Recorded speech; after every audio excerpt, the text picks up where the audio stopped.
അമൃതതീർത്ഥം ചാനലിലേക്ക് എല്ലാവർക്കും നമസ്കാരം. തമിഴ്നാട്ടിൽ അഗസ്തീശ്വരം താലൂക്കിൽ ഉൾപ്പെടുന്ന മരുത്വാമല പശ്ചിമഘട്ടത്തിൻ്റെ തെക്കേ അറ്റമാണ്. നാഗർകോവിലിൽ നിന്ന് കന്യാകുമാരിക്ക് പോകുന്ന വഴിയിൽ ഇടതുവശത്തായി മരുത്വാമല ഉയർന്നു നിൽക്കുന്നു. മരുത്വാമല ഒരു തപോഭൂമിയാണ്. മരുന്നും മാരുതനും പാറക്കെട്ടുകളും അപാരമായ ശാന്തതയും നിറഞ്ഞ ഒരിടം. അഗസ്ത്യമുനിയും ചട്ടമ്പി സ്വാമികളും ശ്രീനാരായണ ഗുരുവുമെല്ലാം ആത്മചൈതന്യം കണ്ടെത്തിയ മല. ശ്രീനാരായണ ഗുരു 6 വർഷം തപസ്സിരുന്ന പിള്ളത്തടം ഗുഹ മരുത്വാമലയുടെ മുകളിലാണ്. 3 മലകൾ ചേർന്ന മരുത്വാമലയിലെ 3ാമത്തെ മലയിലാണ് പിള്ളത്തടം ഗുഹ. ഇവിടെയാണ് ശ്രീനാരായണ ഗുരു ഏകാന്ത തപസ് അനുഷ്ഠിച്ചത്. ഗുരുവിനു മുമ്പും ശേഷവും ഒരുപാട് സന്യാസി വര്യന്മാർ ഇവിടെ തപസ് ചെയ്തിട്ടുണ്ട്. കൊടും വേനലിലും പിള്ളത്തടം ഗുഹയ്ക്കുള്ളിൽ നല്ല തണുപ്പാണ്. 2 പാറക്കെട്ടുകൾക്കിടയിലെ വിള്ളലാണ് ഗുഹയുടെ വാതിൽ. പാറക്കെട്ടിനിടയിലൂടെ ഒരാൾക്ക് മാത്രം നൂഴ്ന്നിറങ്ങാവുന്ന ഒരു വഴിയുണ്ട്.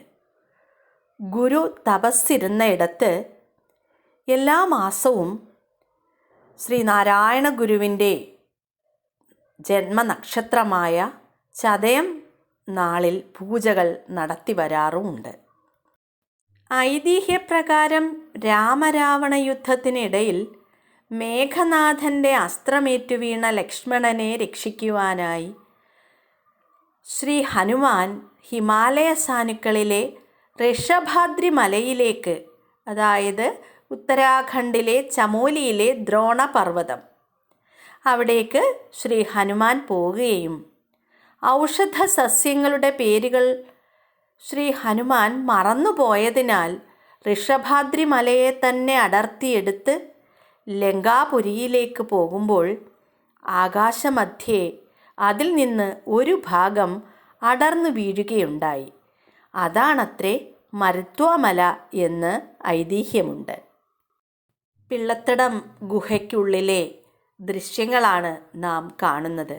ശ്രീനാരായണ ഗുരു, അഗസ്ത്യമുനി, ചട്ടമ്പി സ്വാമികൾ എന്നീ മഹാമനീഷികൾ ധ്യാനനിരതരായ സ്ഥലം.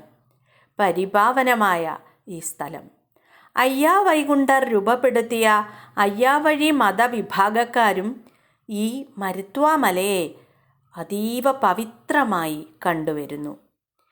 ജനിമൃതി ദുഃഖങ്ങൾക്ക് സ്വയം ഔഷധമാകുന്ന ഹിമവാന്റെ ശിഖരഭൂമിയാണ് മരുത്വാമല. ഇവിടെ നിൽക്കുമ്പോൾ പ്രകൃതിയെ മനനം ചെയ്ത് ജീവിതത്തിൻ്റെ നിരർത്ഥകതയെ ഓർത്ത് ഏകാഗ്രതയുടെ പരമമായ ധ്യാനത്തിലേറാം.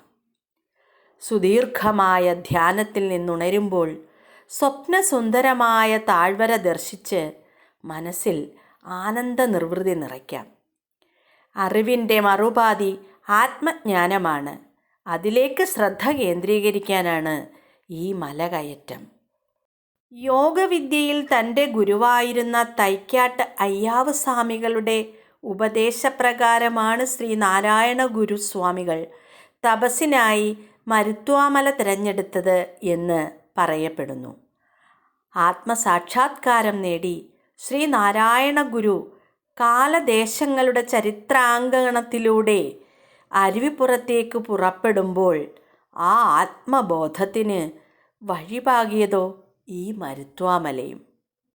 ഇവിടെയാകെ പച്ചമരുന്നുകൾ നിറഞ്ഞ കുറ്റിക്കാടുകൾ നമുക്ക് കാണാം. വൻവൃക്ഷങ്ങളൊന്നും തന്നെയില്ല. വൻവൃക്ഷങ്ങൾ ഇവിടെ വളരില്ല എന്നാണ് നമുക്ക് മനസ്സിലാക്കാൻ സാധിക്കുക. പിള്ളത്തടം എന്ന ഗുഹാമുഖത്ത് നിന്ന് കിഴക്കു ഭാഗത്തേക്ക് നോക്കിയാൽ ത്രിവേണി സംഗമം ഒരുക്കുന്ന വിസ്മയ കാഴ്ച കാണാം. ആഴിയും തിരയും കാറ്റും ആഴവുമെല്ലാം സമ്മേളിക്കുന്ന ആ ദൃശ്യം ദൈവദശകത്തിലെ രചനാ പശ്ചാത്തലത്തിലേക്ക് നമ്മെ എത്തിക്കുന്നു. മലയാളികളായ നമുക്ക് ഇത് മരുത്വാമല, തമിഴ്നാട്ടുകാർക്ക് മരുന്തുവാഴ്മലൈ ഏതായാലും നമുക്ക് ഒന്ന് കയറി നോക്കാവുന്ന മല തന്നെയാണ് മരുത്വാമല. പല സന്യാസിമാരും സ്വാമിമാരും ധ്യാനിച്ചിരുന്ന ഒരിടമാണ് മരുത്വാമല. മരുത്വാമലയിലെ പിള്ളത്തടവും അതിന് മുകളിലായി സ്ഥിതി ചെയ്യുന്ന ഹനുമാൻ ക്ഷേത്രവും ഒക്കെ സന്ദർശിച്ച് എല്ലാവർക്കും അനുഗ്രഹം ലഭിക്കട്ടെ എന്ന് ആശംസിച്ചുകൊണ്ട് എല്ലാവർക്കും ഒരിക്കൽ കൂടി നന്ദി, സ്നേഹം.